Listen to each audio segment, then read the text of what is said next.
Alright boys, welcome back to another video. Swaggy here. Today we're talking about the Las Vegas Raiders. What's new? They're dealing with some more blatant stupidity. On Monday, their star wide receiver Davante Adams requested a trade. Now the Raiders are going to have to take on $15.7 million in dead money, and the opposing team is going to have to be on the hook for the other 16.9. So the Raiders essentially are going to be paying a player to not play for them, but what makes up for it, of course, is the draft compensation. The Raiders are looking for a second round pick and additional compensation. To me, that is honestly not enough for Adams. Yes, he's 31 years old.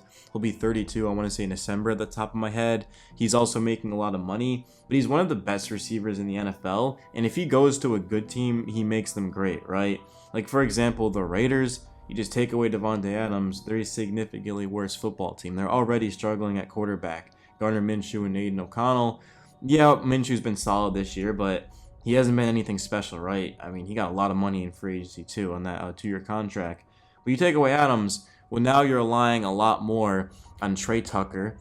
Jacoby Myers becomes your wide receiver one. DJ Turner was more involved. We saw that. He had a rushing touchdown in that game against the Browns. Tyreek McAllister also got some work. I mean, all of these guys were contributing on the ground. There wasn't anything through the air. I mean, I saw every single start, every single second of Gardner Minshew on the Colts last season, and I don't even know if he's a starting caliber NFL QB. I think he's a really, really good backup talented that can come in and win you some games.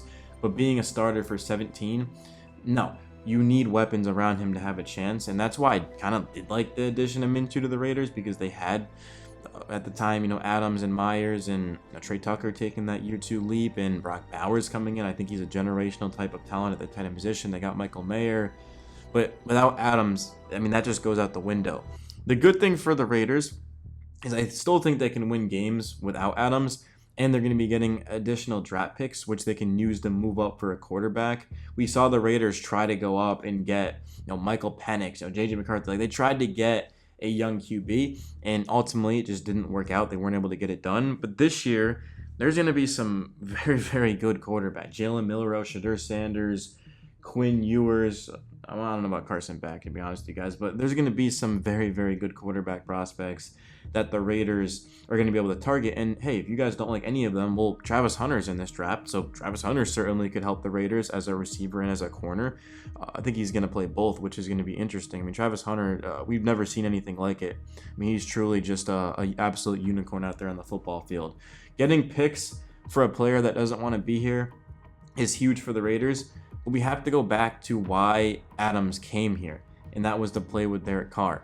And everyone just ignores the fact that Adams had a great year with Derek Carr. Everyone's like, oh, successfully, they didn't win the Super Bowl.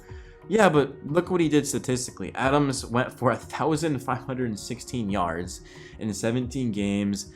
Goes out there, he has 100 targets and 100 receptions on 180 targets, 15.2 yards per catch, 14 touchdowns is just absurd.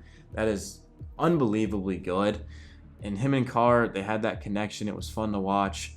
And ever since then, it's just gone downhill from there. Adams played in 17 games the year after that, had just 1,144 yards on 103 receptions, 8 touchdowns. And I say just, yeah, that's a career year for 99% of NFL receivers, man. That's very, very good. But from Davante Adams standards, that's a down year. And then this season, Adams in 3 games, 18 catches, 209 yards, 11.6 yards per catch, 11.1 the year before, and then with Carr, 15.2, like I said. So it's just gone downhill since, and it's to the point where Adams doesn't want to be here, and he's going to be traded. If I'm the Raiders, yeah, I'm packaging Adams. I'll give him, I need a second round pick and a couple of other picks. Preferably don't send him to the Kansas City Chiefs because you don't want him in your division. Best case is he goes to the NFC. I still kind of don't want to send him to the Jets because that's a team that you're competing with to make the playoffs for the wild card. So what about the Washington Commanders, the Dallas Cowboys? Well, the Washington Commanders are 3-1. They're probably going to win their division, so their pick's going to be in the 50s. So you don't want to exactly do that. The Cowboys would be the best case because even if the Cowboys get Tay, I don't know how good they're going to be. The Cowboys are absolute dumpster fire. I mean, they're just an abomination. So if you can send him over the Cowboys, they're going to have the best picks. But I do think ultimately there aren't going to be that many teams in on Adams. at least right now. Yes, November 1st, right before the trade deadline, when Adams becomes significantly cheaper because game by game his contract goes down. He's a rental too. He's gonna be 32 in December. Adams is very good, but it's not that easy, right? This isn't Madden where it's like, oh my God, Davante Adams, I don't really care about the repercussions. Just send him over. No, that's not going to be a thing. So the Raiders, you do want to trade Adams, honestly, as soon as possible, because the longer you wait, I feel like the less leverage you have, and you're not going to get as much. I know you might be thinking, oh, well, teams are going to be bidding and bidding and bidding, but I don't know. I have a feeling that there's not going to be that much out there for Adams. I do think the Jets make an offer. I think the Steelers will make an offer. Washington, I'm not too sure about Washington. And the Saints as well is another team. That's the thing. It's just there's not a lot of teams out there that can trade for Adams because he wants to be a Saint or a Jet. Derek Carr and Aaron Rodgers, the relationship that he has with those guys. And then other teams, I mean, trading for Adams, I mean, that's an all-in type of move. Giving up a second-round pick that's a high draft pick, man. It's a very high pick. It's not a third-round pick. It's a second-round pick, right? Big difference between those two. So if a team does trade for Adams, they sure as hell better believe that they have what it takes to win it all. And how many teams are Davante Adams away from winning a Super Bowl? I would say, I don't even know if the Jets are. Yeah, the Jets would be a lot better, but the Ravens I think the Ravens are the one team legitimately that is realistic, or at least somewhat realistic, where if they get Adams, then yeah, that's the final piece. Let's go get a Super Bowl.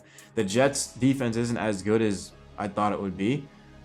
The offensive line is a question mark. I mean, it's inconsistent. A lot of new faces. They're still trying to get used to playing with each other, and Rodgers obviously didn't play in the preseason. I get it, but the Commanders, if they get Davante Adams, I mean, that doesn't put them in the Super Bowl tier, in my opinion. Yeah, it puts them in. They're going to be able to compete in the division, compete in the NFC.